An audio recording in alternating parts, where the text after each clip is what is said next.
ఆవిడ మస్తాన్ రావు గారి మీద పెట్టిన ఎఫ్ఐఆర్ లో లాస్ట్ ఇయర్ లోనే అందులో ఇన్ డీటెయిల్ గా ఫ్యాక్ట్స్ లో చెప్పారు. మస్తాన్ రావు నన్ను ఫాలో అయ్యారు, ఫాలో అయితే నేను మస్తాన్ రావు లవ్ ని యాక్సెప్ట్ చేశాను ఎఫ్ఐఆర్ బ్రీఫ్ ఫ్యాక్ట్స్ లో ఉంది.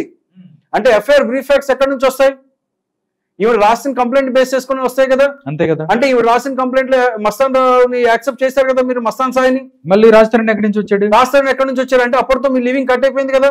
మీరు చెప్పిన దానికే చూసుకుందాం. మళ్ళీ ఇప్పుడు ఎందుకు రాజధాని హెరాస్ చేస్తున్నారు అంటే మీడియా ముందుకు కూడా ప్రొజెక్ట్ చేసి షోకేస్ చేసి ఇన్ని చేసాం అని చెప్పి బెదిరింపుల గురించి ఎటు తిరిగి ఇప్పుడు ఈజ్ అ బడ్డింగ్ స్టార్, ఎదుగుతున్నాడు ఆయన. ఎదిగే స్టార్ పట్టుకొని ఇప్పుడు ఆయన్ని డిమినిష్ ఎటు తిరిగి ఆయన గ్రాఫ్ ను పడేయాలని చెప్పి ఇప్పుడు పోర్ట్రే చేస్తే ఇవాళ మళ్ళీ ఒకళ్ళు బయటకు వచ్చి మాట్లాడాక మళ్ళీ మొత్తం యూటర్న్ తీసుకుంది మీడియా మొత్తం. అసలు యాక్చువల్లీ వాట్ ఈజ్ వాట్ ఇందులో ఆపేసారు. ఎన్డీపీఎస్ మీద రిజిస్టర్ అయిన కేసు గురించి మాట్లాడలేదు. ఎక్కడన్నా మీడియా చూపించిందా అన్ని రోజుల్లో? అంటే కొన్ని ఛానల్స్ గుత్తాధిపత్యం వహించి అదే విషయాన్ని ఓన్లీ పదే రాస్తారని వైపు తిప్పేసి అందులో అసలు యాక్చువల్ గా ఆమెడ వైపు ఉన్న ఫ్యాక్ట్స్ ఆపేస్తూ ఇంకా సమాజానికి చూపించకుండా ఇతని మీదే పోర్ట్రే చేసి they want to gain advantage. ఇప్పుడు చూపించలేదుగా. ఎన్డీపీఎస్ లో ఆమె డ్రగ్స్ కేసులో ఉన్నది చూపించలేదు, మా మస్తాన్ సాయి గారి మీద ఉన్న ఎఫ్ఐఆర్ గురించి మాట్లాడలేదు, అక్కడ యాక్సెప్ట్ చేసింది చూపించలేదు. అంటే అసలు భాగవతాలు బయటకు వస్తాయి కదా.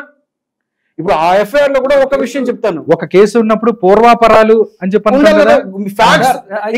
ఇక్కడ ఫ్యాక్ట్స్ లోకి వెళ్లకుండా మీడియా ట్రయల్ స్టార్ట్ చేయడం చట్ట విరుద్ధం. ఫ్యాక్ట్ మీడియాగా సార్ ఎఫ్ఐఆర్ పెట్టడానికి పోలీసులు కనీసం చెక్ చేయాలి కదా. అంటే ఈ ఆధార్ కార్డుతోనో ఆవిడ పేరుతోనే ఎక్కడైనా కేసెస్ ఉన్నాయా చూడాలి కదా అని చూస్తే అవును మొత్తం వచ్చేస్తాయి కదా. వీడికి సమాజంలో జరిగే రేప్ అయినా ఆగుతుంది కదా. ఇక్కడ మగాడే రేపు గురవుతున్నాడు, ఆడవాళ్ళు కాదు. Character of the complainant is utmost important అండి. ఇక్కడ మీరు ముఖ్యంగా గమనించుకోవాలి. కంప్లైంట్ ఇస్తోందంటే కాదు అమ్మాయి, ఆ అమ్మాయి character of the complainant is important. ఇలా ఏ క్రిమినల్ కేసులైనా ఇది ఇంపార్టెంట్ కాదని ఎవరు వస్తారు చెప్పమనండి. ఈ మాట నేను ఒప్పుకుంటాను. ఇది మోడల్స్ ఆఫ్ కంప్లైనెంట్ క్యారెక్టర్ కాదని చెప్పమనండి అని చెప్పి కేసు పెట్టడం. రాజ్ తరుణ్ మీద పెట్టినట్టే మస్తాన్ సాయి మీద. ఇక్కడ కాదు, మీరు గుంటూరు అనుకుంటున్నారు. గుంటూరులో ఈవిడ పెట్టింది, గుంటూరులో పెట్టింది. బట్ గుంటూరులో పెట్టిన తర్వాత మళ్ళీ హైదరాబాద్ లో షీ టీమ్స్ మన సైబరాబాద్ లో వచ్చి అక్కడ మస్తాన్ సాయి నన్ను మోసం చేశాడు, నన్ను వాడుకున్నాడు, నన్ను పెళ్లి చేసుకోవట్లేదు అని చెప్పి షీ టీమ్స్ లో పెట్టిన కేసు ఉంది. మీరు ఇంకోటి గమనించారో లేదో, అందులో అదే ఎఫ్ఐఆర్ రాసినప్పుడు ఆవిడ చెప్పింది నాకు ఉనిత్ రెడ్డి ద్వారా మస్తాన్ సాయి పరిచయం అయ్యాడు. అప్పుడు మళ్ళీ నన్ను మస్తాన్ సాయి ఒక ఫంక్షన్ కి అక్కడ పిలిచారు, మేము వెళ్ళాము, మళ్ళీ అక్కడ లేకపోతే మళ్ళీ నేను వెళ్ళాను, అక్కడి నుంచి మళ్ళీ తర్వాత మళ్ళీ వెళ్ళటం ద్వారా ఉనిత్ రెడ్డి పరిచయం అయ్యి వెళ్ళడం ద్వారా నాకు అతను నా మీద బలాత్కారం చేయిపోయారని చెప్పి కేసు పెట్టారు ఈవిడ. కేసు పెట్టిన ఆవిడ మళ్ళీ ఉనిత్ రెడ్డితో సంబంధాలు ఎందుకు కంటిన్యూ చేశారు? అలాంటి వ్యక్తులతో పరిచయం ఉన్న ఉనిత్ రెడ్డి తోటి మరి దాని తర్వాత కదా మీకు ఇప్పుడు ఇక్కడ మీకు నార్సింగ్ లో కూడా ఎఫ్ఐఆర్ డ్రగ్స్ కేసు అయింది. ఎందుకు కంటిన్యూ చేశారు మరి? Who is the drug peddler here? ఇక్కడ ఏం జరుగుతోంది అంటే ఆంధ్ర పోలీసుల్ని వెరి పుష్పాలను చేసేసి అక్కడ పట్టాభిపురం పోలీసుల్ని మళ్ళీ అక్కడి నుంచి ఇక్కడికి వచ్చేసి ఇక్కడ సేమ్ స్టోరీ ఇక్కడ పోలీసు ఏది షీ టీమ్స్ లోకి వెళ్ళి కంప్లైంట్. అది కూడా ఎవరిని తీసుకెళ్లారు తెలుసా? రాజ్ తరుణ్ ని తోడుగా తీసుకెళ్లి ఇదిగో ఈ మస్తాన్ సాయి నన్ను మోసం చేశాడు, ఇదిగో రాజ్ తరుణ్ నా ఫ్రెండ్ అని చెప్పి అక్కడ కూర్చున్న వీడియో కూడా ఉంటది. అక్కడ షీ టీమ్స్ కి వెళ్ళి మీరు కనుక్కోండి ఇది చేసిందా లేదా. ఎంత అరాచకం సార్. కొన్ని రోజులు వాడు కావాలి, కొన్ని రోజులు వీడు కావాలి, అంతకుముందు ఉన్నిత్ రెడ్డి కావాలి, అంతకుముందు ఇంకొకళ్ళు కావాలి. ప్రతి సంవత్సరానికి 2-3 సార్లు ఇదే అనమాట. నన్ను పెళ్లి చేసుకో, ఎవడో ఒకటి ఆవిడ పెళ్లి చేసుకోవాలి, భరించాలి. ఎవడైనా సరే దీన్ని ఎట్ట వదిలించుకోవాలని చూస్తారు. ఇంత గయ్యాలి, భయంకరమైన బూతులు, బ్లాక్ మెయిలరు, ఎక్స్ట్రాషనిస్ట్ ఇన్ని ఉన్న మనిషిని ఎవడైనా వదిలించుకోవాలని చూస్తాడు. జస్టిస్ ఫర్ రాజ్ తరుణ్ జరిగి తీరాల్సిందే రాధాకృష్ణ గారు. ఓకే, ఇది 100% జస్టిస్ ఫర్ రాజ్ తరుణ్ జరగాలి. ఎందుకంటే నన్ను కూడా శేఖర్ భాష గారు గత 3-4 రోజులుగా కలిసి మాట్లాడదాం మీడియాలో అంటున్నా మేము ముందుకు రావట్లేదు. బట్ ఇవాళ చెప్తున్నాను 100% రాజ్ తరుణ్ కి జస్టిస్ జరిగి తీరుతుంది. ఎందుకంటే ఒకటే మాట చెప్తున్నారు వాళ్ళు. ఇంకొక వర్గం మీడియా ఏం హైలైట్ చేస్తుందంటే అసలు ఈమె పాత భాగవతం గురించి, ఈమె పాత తతంగాల గురించి మీకు అనవసరం, ఇప్పుడు జరిగింది మాట్లాడండి. But these are the relevant. ఒక కేసు ఇంకో కేసు రెలవెంట్ ఉన్నప్పుడు నువ్వెవడి చెప్పడానికి, నువ్వెవడి ట్రయల్ కండక్ట్ చేయండి. దావుద్ ఇబ్రహీం వచ్చేసి వేరే మీద కేసు పెడితే నువ్వేంటని అడుగుతారు కదా. ఇప్పుడు వాళ్ళ ఇష్టం. ఇప్పుడు వాళ్ళు ఎంత స్వతంత్రం అయిపోయిందంటే మేము ట్రయల్ కండక్ట్ చేసి ఇంకా మా కోర్టులు అక్కర్లేదు, ఇక్కడ మేము డిసైడ్ చేసేసాము, సమాజానికి మేము పోర్ట్రే చేసేసాము అని చెప్పేసి వాళ్ళ ఇష్టానుసారం చూపించడమే, ఇంకొకటి లేదు. అసలు ఫ్యాక్ట్స్ లేదు. ఎన్డీపీఎస్ యాక్ట్ లో ఎఫ్ఐఆర్ ఉంది, అక్కడ మస్తాన్ సాయి మీద ఉన్నది ఎఫ్ఐఆర్ ఉంది, ఇక్కడ మళ్ళీ ఇప్పుడు ఇతని మీద పెట్టింది ఉంది. 22B 10 years, 22B 10 years, అది up to 10 years. More than small quantity దొరికినట్టు ఆవిడ దగ్గర. మీడియం క్వాంటిటీలో ఉన్నట్టు ఆవిడ తప్పించుకునే శిక్ష కూడా కాదు, తప్పించుకునేది కాదు. 5 నెలల లోపల ఖచ్చితంగా కోర్టులో ట్రయల్ అవుతుంది. దీంట్లో తప్పించుకునే ఛాన్స్ కూడా లేదు, 1% కూడా లేదు. దాన్ని తప్పించుకోవడానికి పెద్ద డ్రామా ఇదంతా. ఇంకొక విషయం కూడా మీకు చెప్తున్నాను, ఇది ఎవరైతే కవర్ చేసి అప్పుడు ఈ న్యూస్ ని హైలైట్ గా చూపించిన ఛానల్స్ ఏవైతే ఉన్నాయో తిరిగి అదే ఛానల్స్ మళ్ళీ ఇప్పుడు మాట్లాడుతున్నాయి ఆవిడ వైపు. మళ్ళీ ఆడపిల్ల బయాస్డ్ స్టాండ్ అంటే ఆడపిల్లకి ఏదో జరిగింది అని చెప్పి తప్పుడు సమాచారంతో న్యూస్ ప్రచురిస్తే గనక అది చాలా హైలైట్ అవుతాయి, లక్షల్లో వ్యూస్ వస్తాయి, మాకు యూట్యూబ్ నుంచి ఇన్కమ్ వస్తాయి, శాటిలైట్ టీఆర్పీలు పెరుగుతుందని చెప్పి ఛానల్స్ చేసే బాగోతం దుర్మార్గం. ఇంకొక విషయం కూడా చెప్పాలి సార్, అంటే ఇలా అనుకునే వాళ్ళు లేకపోవచ్చు, కానీ కొంతమంది జెన్యూన్ గా సార్ అయ్యో ఆడుకూతురు అని చెప్పి నిన్న కరాటే కళ్యాణ్ గారు ఫస్ట్ ఈ విషయం తెలిసిన ఆవిడ స్పందించి ఏమని చెప్పారు, ఇది చాలా నీచం అండి ఆ అబ్బాయిలు ఇలా అమ్మాయిలు వాడుకోవడం అని చెప్పి ఆవిడ కూడా రియాక్ట్ అయ్యారు. తర్వాత ఆవిడ మనం మాట్లాడడం ఎఫ్ఐఆర్ ఇవన్నీ చూపించిన తర్వాత ఆవిడే వచ్చి లేదండి నేను పొరపాటు పడ్డాను, తను మంచివాడే అనిపిస్తోంది, ఈ విషయం తెలియక ఇవన్నీ దాచిపెట్టి చేస్తే సడన్ గా ఒక ఆడకూతురికి అన్నం జరిగిందంటే ఎవరన్నా కూడా అనుకుంటారు. ఇది 50% ఉంటే ఇది 50% లేదు. ముఖ్యమైన విషయం ఏంటంటే ముందు తెలుసుకోకుండా ఏదంటే స్క్రోల్ చేసేస్తారు. అవును, ముందు ఒపీనియన్ తెలుసుకోకుండా చాలా మంది ఏమంటే వాళ్ళు కనెక్ట్ అయిపోతారు, వాళ్ళకి ఇప్పుడు అన్యాయం జరిగిపోయింది, అందరూ అలాంటి వాళ్ళే అనేది. అలానే ఇక్కడ మా థింగ్ ఏంటంటే వాళ్ళకి అన్యాయం జరగట్లేదని కాదు, వాళ్ళ పర్సంటేజ్ తక్కువ ఉంటే ఇలాంటి పర్సంటేజ్ పెరిగింది ఇవాళ సొసైటీలో పెరిగింది. ఇదంతా మీరన్నది చూసారా, ఆడవాళ్ళకి అన్యాయం ఎక్కువ జరుగుతుంది, ఇదంతా వే బ్యాక్, ఇది ఒక 20 years బ్యాక్ ఉంది అంటే 10 years బ్యాక్ ఉంది, చట్టాలు రాకముందు ఉన్నాయంటే ఒప్పుకుంటాం. కానీ ఎప్పుడైతే ఆడవాళ్ళని ప్రొటెక్ట్ చేయడానికి చట్టాలు తెస్తున్నామో అవి ఎక్కువగా మిస్యూజ్ అవుతున్నాయి, ఆల్రెడీ అయినాయి కూడా, అవుతున్నాయి కూడా.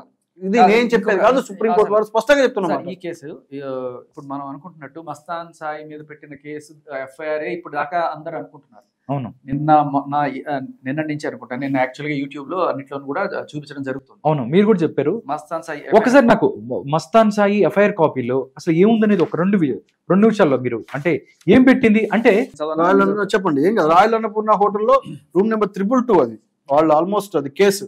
సో ఐఎమ్ లావణ్య అండి, నేను పలానా చోట ఉంటాను, మస్తాన్ సాయి పలానా అంటే సో అది అయిపోయిన తర్వాత ఇక్కడ stating she was residing in the about address, she met a person by name Mastan Rao through his common friend Unith Reddy.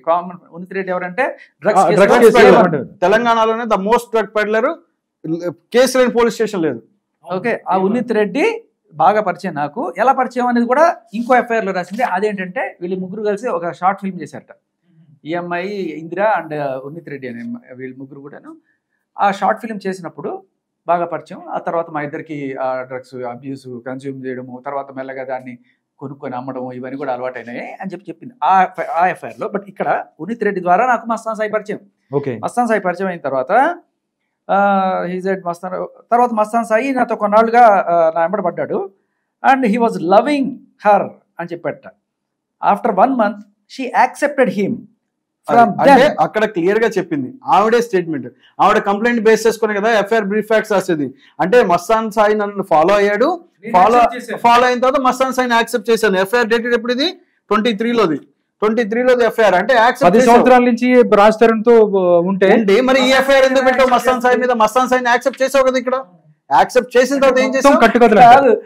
నువ్వు ఎలా కేసు పెడతావు, ఎలా ఎఫ్ఐఆర్ పెడతావు కదా. యాక్సెప్ట్ చేసిన తర్వాత ఇప్పుడు వచ్చి మళ్ళీ రాజ్ తరుణ్ మీద పెడుతున్నావు, పెళ్లి చేసుకుంటా నన్ను ఇచ్చేసుకుంటా మోసం. ఏం పెట్టింది ఆయన మీద, ఏ సెక్షన్స్ మీద కేసు చెప్తాను. బట్ మొత్తానికి ఉనిత్ రెడ్డి ద్వారా నాకు మస్తాన్ సాయి పరిచయము. మస్తాన్ సాయి నాతో 4 రోజులు నా వెంబడపడ్డ తర్వాత I accepted him. Okay, so ఇది మేబీ అరౌండ్ 2022 డిసెంబర్ ఆ టైంలో జరుగుండొచ్చు. ఓకే, అప్పటికి మరాసరంతో రిలేషన్ లో ఉన్నట్టుగానే ఆవిడ కంప్లైంట్ ద్వారా మనకు అర్థమవుతుంది.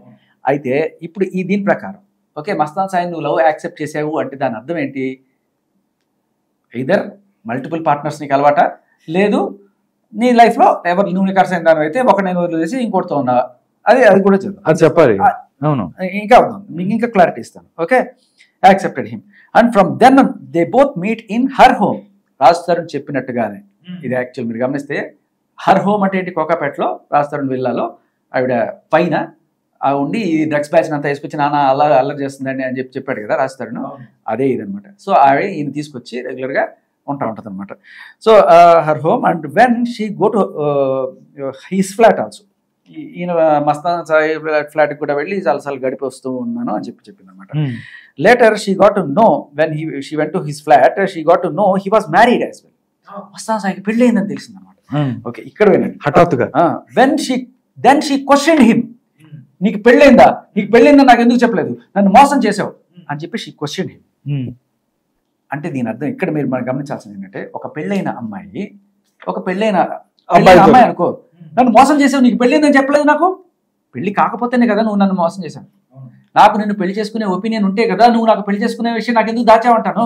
ట్విస్ట్ ఏంటంటే అప్పటిదాకా నేను కోలింగ్ ఉన్నా అంటుంది కదా, మరి ఇప్పుడు మనకి అదే చెప్తున్నా. This itself proves that she is not married or not at all feeling that she is married. She married అంటే అప్పుడు క్రతువు గీతు జరగలేదు, మేము ఇన్నాళ్ళు కలిసి ఉన్నాం కాబట్టి మ్యారేజ్ గా పరిగణించేయాలంట. నిజంగానే ఈవిడే మనం పరిగణించడం కాదు, కోర్టు పరిగణించాలి. ఈవిడ న్యాయం ప్రకారమే, ఈవిడ న్యాయం ప్రకారం ఈవిడ మ్యారేజ్ అని పరిగణించి ఉంటే ఆయన మస్తాన్ సాయిని ఎందుకు నిలదీస్తున్నావు, ఆయనకి పెళ్లి అయిందని తప్పు. నువ్వు కూడా పెళ్ళై ఉన్నావు కదా. ఖచ్చితంగా ఏ ఆడపిల్ల పెళ్ళైన ఆడపిల్ల నీకు పెళ్ళైందని నిలదీయదు అవును కదా. సో నీకు పెళ్లి కాలేదు అనుకున్నావు కాబట్టే మస్తాన్ సాయిని నిలదీసావు. మస్తాన్ సాయిని నిలదీసినప్పుడు he accepted and apologise to her. ఆయన పాప అయ్యో సారీ తప్పు అయిపోయిందని చెప్పట. సరే అని చెప్పి ఈవిడ క్షమించి దెన్ కంటిన్యూ చేశారు రిలేషన్. కొన్నాళ్ళ తర్వాత he invited her to his sisters marriage on 22/3/23 అంటే మార్చి 2023లో 22వ తేదీ మార్చి 22వ తేదీన వాళ్ళ చెల్లెలు పెళ్లి జరిగింది గుంటూరులో. పిలిచాడు మస్తాన్ సాయి. పిలిచినప్పుడు she came to Guntur and stayed at royal Annapurna hotel room number 217. అక్కడ 217 రూమ్లో వీళ్ళిద్దరూ ఉన్నారు. ఓకే, అక్కడి నుంచి 31వ తేదీ వరకు ఉన్నారు. మధ్యలో ఒక రోజు ఏదో పోయి వచ్చారు. ఈ 10 రోజులు వీళ్ళిద్దరు అక్కడ కలిసి ఉన్నారు. ఇప్పుడు కనీసం పెళ్లికి కూడా వెళ్ళాలి, అక్కడే ఉండి అక్కడే గడిపారు 10 రోజులు. ఓకే, ఇక్కడ మీకు లావణ్యకి చేయాల్సిన ఇంకొక న్యాయం గురించి కూడా మాట్లాడతాను నేను. Okay, so basically Raj Tarun Malvi Malhotra తోటి ఎక్కడో లివింగ్ లో హోటల్లో రూమ్ లో ఉన్నాడండి, మీరు వెళ్ళి పట్టుకోండి, ఎంత దారుణం అండి, అతను ఇంకో అమ్మాయితో హోటల్ రూమ్ లో ఉన్నాడు, ఎంత నీచం అండి, ఎంత తను ఎఫ్ఐఆర్ పెట్టుకోండి, అది ఉన్నాడో లేదో ఎవరికి తెలియదు, ఈవిడ కట్టుదల చెప్తుందో లేదు, లేకపోతే ఈవిడ స్టోరీలో వాళ్ళిద్దరిని ఊహించుకొని చెప్తుందో లేదో తెలియదు. బట్ ఒకవేళ నిజంగానే ఉన్నారనుకుందాం, దీని ప్రకారం తప్పు కాదు కదా. నువ్వు చేస్తే చమత్కారం, ఏం చేస్తే బలాత్కారం కాదు కదా. సో అదే చెప్తున్నాను. She came back to Guntur, అదే ఉంది. తర్వాత ఆన్ 31st మార్చ్ కరెక్ట్గా 31 మార్చ్ అకాడమిక్ ఇయర్ ఎండింగ్ అనమాట. ఆ 31 మార్చ్ 2023లో పొద్దున్న 6 గంటల టైంలో Mastan Rao came and beat her with his hands brutally, scolding her with filthy language. బూతులు తిట్టాడు, నన్ను కొట్టాడు and try to kill her, చంపడానికి ప్రయత్నించాడు. And committed rape on her forcefully. అంటే 10 రోజులు నువ్వు శుభ్రంగా సంసారం చేసి 9 రోజులు సంసారం చేసి నవరాత్రులు అయిపోయాక దశవరాత్రిన సడన్ గా ఏదో గొడవ అయితే ఇద్దరికి, ఇప్పుడు బేసికలీ ఈవిడ ఫ్రస్ట్రేషన్ మనం ఆడియోలో అంతా విన్నాం, ఎంత ఇదిగా మాట్లాడుతుందో. అలాగే రెచ్చగొట్టే లెవెల్లో మాట్లాడితే I'm not a Tommy, I'm tiger అని ఉంటాడు. బాస్ ఇప్పుడు రాజ్ తరుణ్ అయితే కొట్టినా కొట్టించుకుంటాడు, తిట్టినా తీర్చుకుంటాడు, అమాయకుడు పాపం భయస్తుడు అలా ఉన్నాడు. బట్ మస్తాన్ సాయి అలా కాదు కదా, తిరగబడి కొట్టినట్టున్నాడు. ఈవిడ కొట్టింది, ఆయన కొట్టారు, ఇద్దరు కొట్టుకున్నారు, గొడవ అయింది. అయిన తర్వాత ఏమైంది, 10 రోజులు సంవత్సరం అంతా పోయింది. 11వ రోజు పోయి పోలీస్ స్టేషన్ లో రేప్ డైరెక్ట్ కేసే కదా పెట్టింది. మరి